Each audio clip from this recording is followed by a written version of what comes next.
Olá, seja bem-vindo. Estamos de volta no canal Palavra que dá vida ao homem. Você é nosso convidado para meditarmos na lição da Escola Bíblica, lição de número 9, Vivendo o Fervor do Espírito, ou Vivendo o Fervor Espiritual.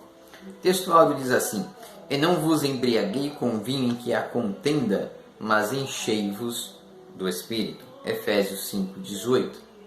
A verdade prática diz: ser cheio do Espírito Santo pode se referir tanto ao batismo no Espírito Santo, como também à vida plena no Espírito.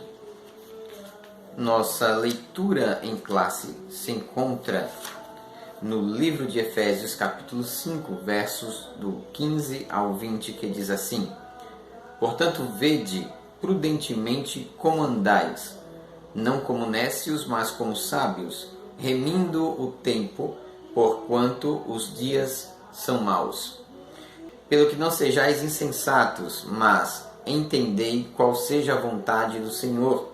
E não vos embriaguei com vinho em que há contenda, mas enchei-vos do Espírito, falando entre vós com salmos e com hinos e com cânticos espirituais, cantando e salmodiando ao Senhor no vosso coração, dando sempre graças por tudo a nosso Deus e Pai, em nome de nosso Senhor e Salvador Jesus Cristo.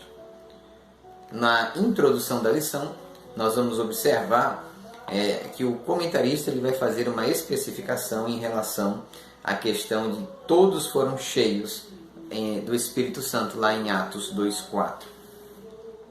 Que quer dizer, naquele contexto, que todos foram batizados, né? Então, nós temos que nos atentar que ser cheio do Espírito Santo pode tanto se referir à questão do batismo, quanto a uma vida plena dentro da vontade do Espírito. No ponto 1 da lição, ele diz a importância da devoção plena à palavra e oração. Louvado seja Deus. Então, devoção, né? Quando a gente fala de devoção, em nossos dias nós entendemos como apego, zelo, cuidado, né? Observância de alguma determinada coisa. Mas o próprio Salmo 119, ele fala muito sobre a questão da palavra. Ele vai dizer: lâmpada para os meus pés é a tua palavra e luz para os meus caminhos. Logo, a palavra ela é importante na vida do cristão. O cristão precisa ter um conhecimento mínimo da palavra. O cristão precisa ter um entendimento mínimo da palavra. Por que Jesus nasceu? Por que morreu? Por que ressuscitou? Por que ele teve que morrer? Qual foi a queda da humanidade? Qual foi a restauração da humanidade? Por que Deus é quem é? Por que ele é como é? Por que ele faz como ele fez? São coisas que nós encontramos na Bíblia. Qual a vontade de Deus para a minha vida? Qual a vontade de Deus para a sua vida? Quais as promessas? Quais os projetos? Quais os planos? Então eu preciso conhecer a palavra de Deus. A oração e a palavra, no ponto 2, né? Então existe um jargão evangélico conhecido que diz: a oração é a chave da vitória. E isso é verdade, isso é verídico. A oração abre portas, a oração abre os caminhos para os quais nós precisamos caminhar. Ela fortalece, ela sustenta, ela levanta, ela cura, ela nos liga à presença de Deus. Então a oração é de fato uma arma poderosíssima, assim como a palavra de Deus. No terceiro ponto, o viver sabiamente. Ser sábio é diferente de ser inteligente. Ser inteligente é saber, por exemplo, que o tomate é uma fruta. Isso é ser inteligente. Ser sábio é saber que eu não posso colocar um tomate em uma salada de fruta, por exemplo. Então, tem diferença? Inteligente é as pessoas que sabem o que as coisas são, como são e por que são. A sabedoria é a maneira como eu utilizo a informação fornecida pela inteligência. É diferente. Então, no ponto de número 3, ele vai dizer: sede sábios, né? Viva sabiamente, ande sabiamente, esteja dentre os lugares que você anda, as pessoas com quem você convive, por onde você passa, tenha ali a marca da sabedoria, se expresse sabiamente, fale quando necessário, escute quando necessário, mantenha uma postura adequada, né? Tenha juízo, né? tem ali entendimento, tem toda uma situação que você tem que saber a hora de falar, a hora de não falar, como fazer e quando fazer. Número 4, remindo o tempo, né? Remir significa comprar de novo, resgatar, aproveitar ao máximo, o melhor possível. Então, remir o tempo é saber o tempo oportuno, é aproveitar as oportunidades que aparecem para falar de Cristo, para pregar de Cristo, para ensinar os caminhos do Senhor, para apontar a direção para alguém, para sustentar as mãos de alguém, para levantar, para conduzir alguém. Isto é remir o tempo. Segundo ponto da lição, a importância em manter-se cheio do Espírito, né? Cheio do Espírito é uma coisa necessária a todos os crentes em Cristo. Independente se você é batizado com o Espírito Santo ou não, independente se você crê ou não no batismo, ser cheio do Espírito é um fundamento primordial para todos, absolutamente todos. Cheio do Espírito é viver na plenitude do Espírito, é ser conduzido pelo Espírito, é viver de acordo com o Espírito.